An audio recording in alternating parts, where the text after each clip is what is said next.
Bienvenidas y bienvenidos estudiantes de la asignatura de Biología de primer grado a la programación de Aprende en Casa. Recuerden que esta es una propuesta de la Secretaría de Educación Pública para que desde su casa tengan acceso al conocimiento y mantengan el seguimiento de sus estudios. El título de esta sesión es ¿En dónde reside la continuidad de la vida? Donde verán las características y funciones básicas de los cromosomas, genes y ADN.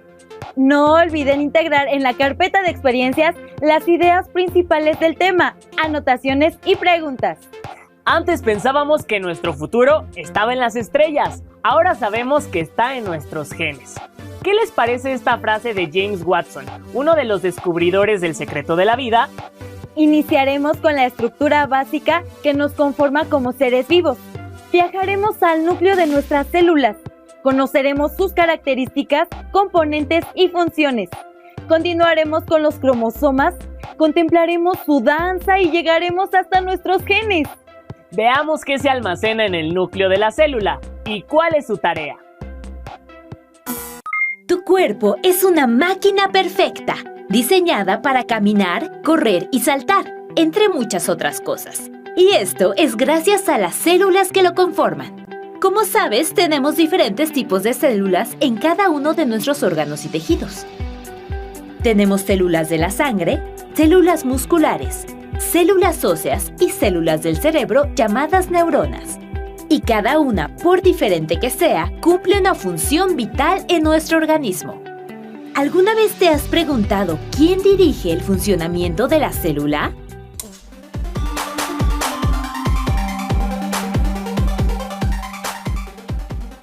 Ciencias y tecnología, biología, primer grado, bloque 2, 10, ADN, instrucciones de vida, el timonel celular. En su equipo, Laura es la capitana y dirige a sus compañeras. En la escuela, el director es quien dirige el plantel. Y en la célula, el núcleo dirige todas las actividades celulares. ¿Quieres saber cómo lo hace? El núcleo dicta las órdenes para que la célula funcione adecuadamente. Todas las células tienen un núcleo que las dirige. En las células eucariontes, como las humanas, el núcleo está formado por las siguientes partes: la envoltura o membrana nuclear, el nucleoplasma o jugo nuclear, el nucleolo y la cromatina. Analicemos cada una de estas partes y sus principales funciones. La membrana nuclear protege al núcleo y lo separa del citoplasma. Has de saber que, a diferencia de la célula humana, un organismo procarionte, mejor conocido como bacteria, no tiene membrana nuclear que separe su núcleo del citoplasma. ¡Qué curioso!, ¿verdad? Volviendo a la célula humana, la envoltura nuclear tiene varios poros que permiten el intercambio de sustancias entre el núcleo y el citoplasma. Dado que los poros de la membrana llegan a ocupar hasta el 20% de su superficie, el intercambio es constante.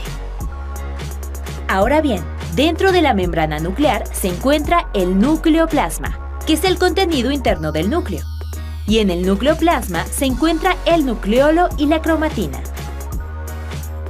El nucleolo es una estructura esférica sin membrana, mientras que la cromatina es la sustancia fundamental del núcleo, ya que contiene algo muy importante: el ácido desoxirribonucleico.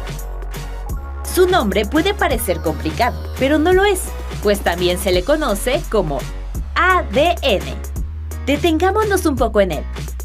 Su importancia radica en que contiene la información genética de cada célula, es decir, la información de cómo somos cada uno de nosotros. Pero el ácido desoxirribonucleico o ADN hace eso y muchas cosas más.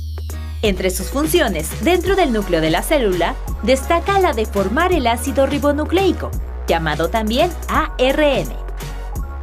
A este proceso se le conoce como transcripción. Posteriormente, el ácido ribonucleico o ARN sale del núcleo a través de los poros de la membrana nuclear. Llega al citoplasma y colabora en la formación de proteínas.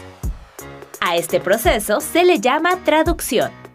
Cabe resaltar que hay 3 tipos de ARN: el mensajero, ARNM, el ribosomal, ARNR, y el de transferencia, ARNT. Y cada uno de ellos interviene en diferentes procesos dentro de la célula. Cuando la célula no está en proceso de división, la cromatina se expande en el nucleoplasma ocupando todo el interior del núcleo. Mientras que, para lograr la división celular, la cromatina se organiza y forma los cromosomas que contienen la información genética. Así, la célula se duplica gracias al trabajo del núcleo. Como has podido ver, cada una de tus células es como una pequeña fábrica que trabaja constantemente. Y todo ese trabajo es dirigido por el núcleo. Entonces, el núcleo es el timonel celular. Y gracias a su incansable trabajo, puedes correr, saltar, moverte, estudiar y hacer todo lo que te gusta. Como vimos, en el núcleo se dictan las órdenes para el funcionamiento de cada uno de los millones de células que conforman nuestro cuerpo y su funcionamiento. Dentro de las estructuras que contiene el núcleo, destaca la cromatina, que puede encontrarse dispersa o formando los cromosomas cuando la célula se divide. ¿Cuándo ocurre la división celular? ¿Cuál es su importancia? ¿Cómo participan los cromosomas durante este proceso? Todas las preguntas e ideas principales las pueden anotar en su carpeta de experiencias. Los invitamos a ver el siguiente audiovisual, que se centra en las características básicas de los cromosomas. El crecimiento de nuestro cuerpo y el de todos los seres vivos es posible gracias a la reproducción celular. Pero, ¿sabes cómo se reproducen las células? Vamos a investigarlo. Para lograr tu crecimiento y el de todos los seres vivos, las células se dividen constantemente regenerando los tejidos necesarios para el desarrollo. Para dividirse, la célula pasa por 3 momentos: la interfase, la mitosis y la citocinesis. En la interfase, el ADN se duplica preparando a la célula para dividirse. Este ADN se encuentra acompañado de proteínas y forma la cromatina. La cromatina en forma laxa se junta y se condensa hasta formar las cromátidas. Cabe destacar que las cromátidas tienen toda la información genética de la célula. Se duplican, duplicando el ADN. Y en la mitosis se juntan en pares para formar los cromosomas. La mitosis es un proceso que se divide en 4 etapas: profase, metafase, anafase y telofase. En la profase, la cromatina comienza a condensarse y forma los cromosomas, los cuales se caracterizan por tener 2 cromátidas que se unen. El nucleolo y la membrana nuclear desaparecen poco a poco. Cada centriolo se mueve hacia uno de los polos. El citoplasma se organiza y en él se forman varias fibras proteicas que se estiran y se unen a los centriolos. A esta estructura, formada por las fibras proteicas y los centriolos, se le llama uso mitótico. Y finalmente, las fibras proteicas del uso mitótico se estiran y se unen a los cromosomas para controlarlos. En la metafase, las fibras proteicas colocan a los cromosomas bien condensados justo en la mitad de la célula. Estos cromosomas se acomodan en la placa ecuatorial. En la anafase, las fibras proteicas jalan a los cromosomas para separar por completo sus 2 cromátidas, las cuales a la vez son jaladas hacia los polos opuestos de la célula. Como ambas cromátidas son exactamente iguales, porque una es réplica de la otra, en ambos extremos de la célula se cuenta con la misma información genética. En la telofase, las cromátidas terminan de llegar a los polos y se descondensan, por lo que reaparecen los nucleolos. Las fibras proteicas se disuelven y las envolturas nucleares reaparecen. Aquí termina la mitosis e inicia la citocinesis. Finalmente, en la citocinesis, la célula se va estrechando por la mitad hasta que se rompe en 2. Es así como se forman 2 células con la misma información genética. Después, el ciclo celular vuelve a comenzar. Es fascinante, ¿verdad? Todas las células de nuestro cuerpo tienen la misma cantidad de cromosomas, es decir, 46, y se dividen cada día, cada hora, cada segundo. En el cuerpo humano, las células se dividen casi 2 trillones de veces cada día. A esta división celular se le llama mitosis, y gracias a ella, el ADN de una célula progenitora se comparte a las células hijas, duplicando cromosomas en una danza infinita de reproducción celular. ¿Qué les pareció la danza que realizan los cromosomas cada vez que nuestras células se duplican? Recordemos que esto sucede cuando las células mueren y deben ser reemplazadas por otras nuevas. Este proceso también ocurre cuando crecemos, pues el número de células aumenta. Los seres humanos tenemos 23 pares de cromosomas, la mayoría de ellos en forma de X, encerrados en el núcleo. Los cromosomas son los portadores del ADN, molécula que contiene nuestro código genético. ¿Qué hace la comunidad científica para conocer el genoma de nuestra especie? ¿Para qué puede servir conocer el ADN de las personas? ¡Vamos a verlo! El ADN o ácido desoxirribonucleico es una molécula que conforma el material genético. En este ácido se encuentran todas las características hereditarias de los individuos y la información necesaria para fabricar las proteínas requeridas en el funcionamiento de las células. Pero, ¿realmente para qué nos sirve conocer el ADN de una persona? Antes de responder a la pregunta planteada, primero recordemos que la humanidad no cesa en su curiosidad por conocer y entender qué es la vida. Con esta consigna, un grupo de investigadores en Estados Unidos iniciaron el Proyecto Genoma Humano, que consistía en desarrollar métodos y técnicas bioquímicas para entender el ADN, lo que ahora conocemos como secuenciación. Poco después, dada la magnitud e implicaciones de este proyecto, se creó el Consorcio Público Internacional, con más de 1,000 investigadores en más de 16 universidades e institutos de países como Estados Unidos, Gran Bretaña, Francia, Alemania, Japón y China, entre otros. Aunque también por su lado, el Dr. Craig Venter fundó Celera Genomics, una compañía privada cuyo objetivo era secuenciar el genoma humano mediante una técnica automatizada. De esta manera comenzó la carrera por secuenciar el genoma humano. Pero, ¿cuáles son los usos de la secuenciación del ADN?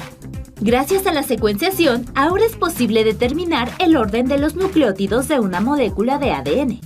Y eso ha ayudado a comprender mejor cómo se relacionan los cambios de ciertas secuencias de genes con algunas enfermedades y cómo podrían ser regulados con nuevos medicamentos. Con ello, ha sido posible diseñar nuevos tratamientos y corregir algunas alteraciones. Por ejemplo, se han podido detectar distintos tipos de leucemia. También sabemos que solo unos fragmentos de ADN entre genes presentan una gran variabilidad y por eso sirven de marcadores, lo que da la pauta para determinar que la secuencia sea única para cada ser humano, como una huella digital. Por esta razón, la secuencia de genes puede ayudar, por ejemplo, en la medicina forense para determinar la identidad de algún sospechoso o víctima. Cabe resaltar que el ADN que se secuencia puede ser tomado de fuentes como la sangre, el semen, el pelo, la piel y la saliva. Sin embargo, como el material que se extrae no es mucho, se hace necesaria su amplificación mediante técnicas como PCR. Siglas en inglés de reacción en cadena de la polimerasa. La PCR permite tener muchas copias de la secuencia de ADN gracias a la acción de una enzima llamada ADN polimerasa, que replica las hebras de la muestra de ADN. Esta técnica también se utiliza en muchas áreas de la biología y la medicina, como la investigación en biología molecular, el diagnóstico médico e incluso algunas ramas de la ecología. La secuenciación del ADN es una serie de procesos químicos y biológicos desarrollados por un grupo de científicos de todo el mundo.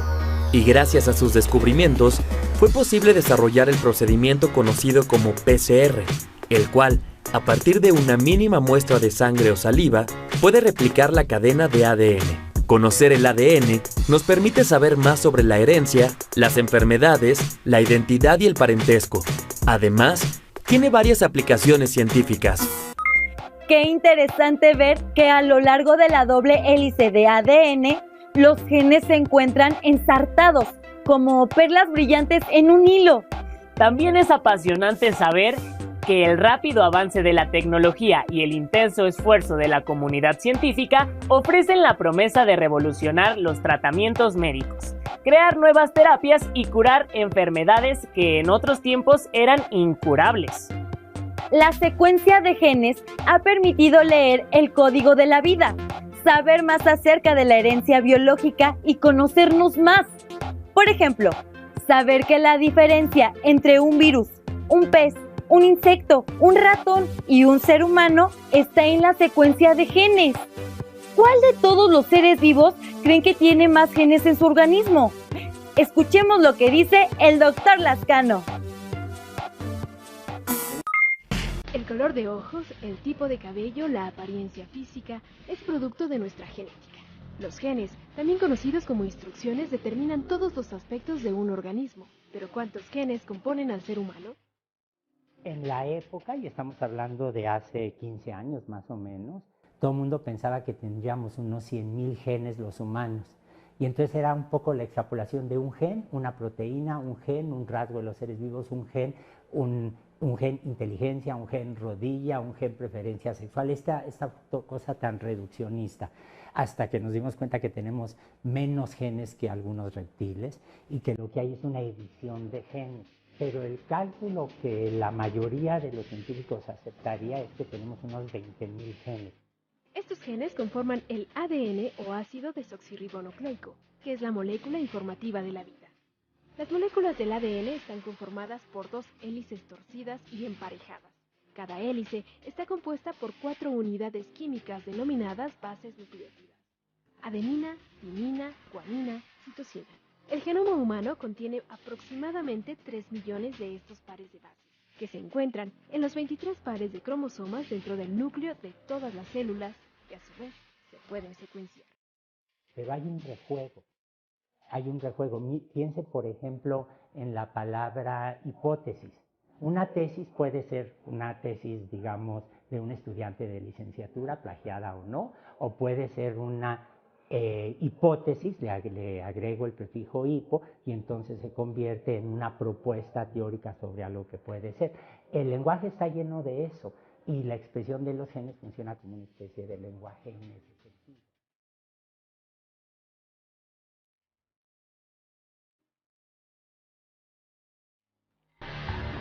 Los avances en genómica han permitido la clonación de mamíferos, entre ellos la oveja Dolly, el primero clonado de la historia. Dolly se desarrolló casi completamente bien, excepto por un problema, que habían secuenciado el DNA, habían clonado el DNA del núcleo, de la madre, pero no clonaron las mitocondrias. Las mitocondrias fueron bacterias de vida libre. Tienen su propio DNA, tienen su propia genética, que es una genética como la de las bacterias. Y los humanos heredamos las mitocondrias de las mamás. O sea, un humano, cualquiera, usted, yo, los compañeros de las cámaras, etcétera, somos más hijos de mamá que hijos de papá. Si alguna razón tiene el 10 de mayo, es celebrar la herencia de las mitocondrias.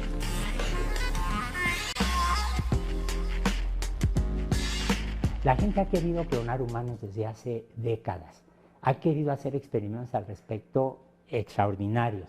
Por ejemplo, hubo un científico soviético que quiso clonar células humanas, femeninas, en chimpancés. Y esto en la época de Stalin, que cuando finalmente dijeron, bueno, este experimento no está prosperando, lo suspendieron. Y yo he conocido gente con educación universitaria y demás, que por ejemplo para resolver problemas de próstata o de diabetes o qué sé yo, buscan trasplantes de tejidos de cerdo. Yo creo que allí más vale mantenerse a distancia.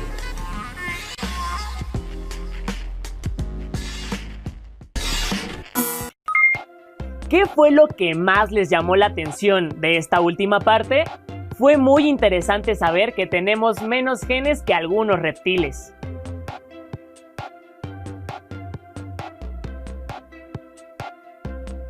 ¿Ustedes a quién de sus familiares se parecen más?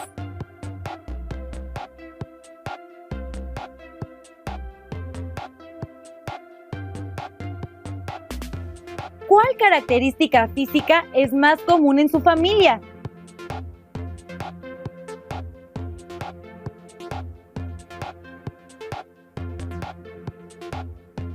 ¿Quiénes la presentan?